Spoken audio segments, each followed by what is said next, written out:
પાછળ દોડવું પડ્યું ને. હા રણમલ, હું તારી બેન અને તું મારો ભાઈ.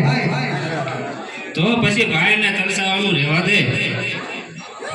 ઠીક છે રણમલ, ઠીક છે. તો પછી નગર પર આવ્યો છો. તો પછી કાંઈ પરવા નથી. આ દાદાની તલવાર મારી સાથે જ છે. હા રણમલ, દાદાની તલવાર શા માટે કમરે બાંધી છે? તું હજી મને ઓળખતી નથી. હું કોણ? જોગી મહારાજનો પુત્ર. આ તલવાર સાથે લઈને હું દુશ્મનો સાથે લડીશ અને મારા દાદાના ખૂનનો બદલો લઈશ. હા રણમલ, શું કહે?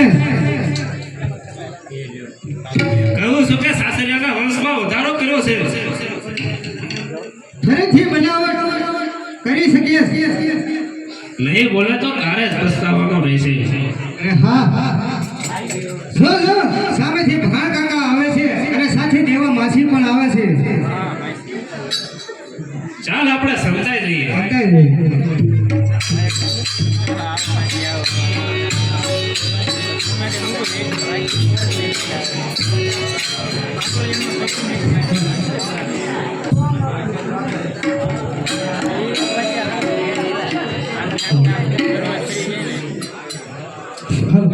અરે ભાણ, અમે તો તમારા અંકિત કહેવાય.